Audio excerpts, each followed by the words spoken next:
इस वक्त की बड़ी खबर आपको बता दें, सिरसा के गांव फुलका में सीएम नायब सिंह सैनी ग्रामीणों को देंगे नायब तोहफा।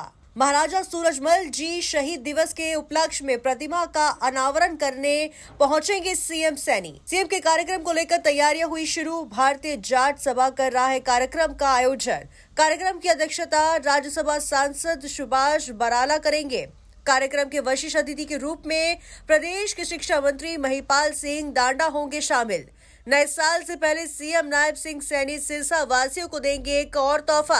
डॉक्टर राजेंद्र कड़वासरा ने दी जानकारी। हिंदू हृदय सम्राट महाराजा सूरजमल जी का 262वां बलिदान दिवस है। उसके उपलक्ष्य में आप जहाँ जिस प्रांगण में खड़े हैं, ठीक पीछे महाराजा जी की चित्र आपको नजर आ रहा है। इनका अनावरण भी रहेगा। आपको जानकारी दे रहा हूँ, जैसा इतिहास में लिखा है, विदित है, वर्णित है, हिंदुस्तान के दो ऐसे राजा हुए जिनके आगे हिंदू हृदय का शब्द का प्रयोग हो गया। एक शिवाजी महाराज और दूसरे हिंदू हृदय सम्राट महाराजा सूरजमल। 18वीं शताब्दी में सबसे बड़ा अगर कोई राज्य था तो महाराजा सूरजमल जी का था। लगभग 56 साल का उनका जीवन रहा। 14 वर्ष की आयु में उन्होंने राजगद्दी अपने पिताजी के साथ सहयोग करना शुरू किया। तब से लेकर जब तक उन्होंने बलिदान दिया, दिल्ली के अंदर उनकी लड़ाई हुई और मुगल साम्राज्य की नींव उन्होंने हिलाई, दिल्ली के गेट तोड़े और शाम को जब वो टहल रहे थे तो झाड़ियों से उनके ऊपर वार किया गया। पीठ पीछे उनके वार हुआ, वहाँ उनको शहीद होना पड़ा। इसलिए ये शहीदी दिवस पूरे भारत में समाज और भिन्न भिन्न समाजों के द्वारा मनाया जा रहा है।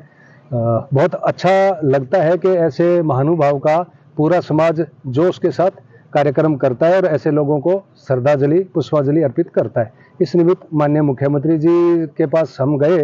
ये फुलका गांव की पंचायत और भारतीय जाट विकास मंच के पदाधिकारी, तो मुख्यमंत्री जी ने सहज स्वीकार किया और ये कहा कि महाराजा सूरजमल जी समरस समाज की कल्पना करते थे। उसके निमित्त ही अगर सिरसा जिले में ऐसे युवा साथी जो एक भारतीय जाट विकास नाम की संस्था के बैनर पे इस तरह का अच्छा काम करते हैं तो मैं अवश्य ही आऊँगा, चाहे मौसम और चाहे कुछ और परिस्थितियाँ रहे।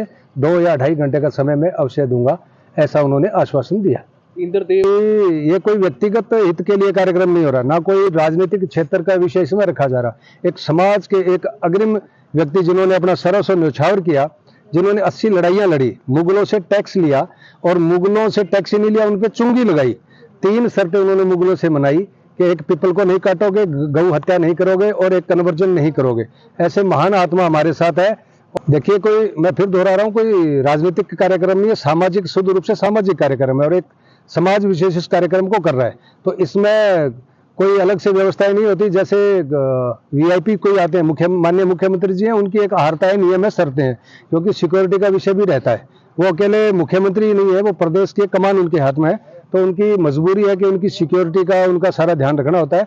उसके निमित्त प्रशासन लगा हुआ है और भारतीय जनता पार्टी के जो बड़े नेता हैं जिनको ध्यान रहता है कि कार्यक्रम में क्या क्या नियम शर्तें रहती हैं, वो भी साथ लगे हुए हैं।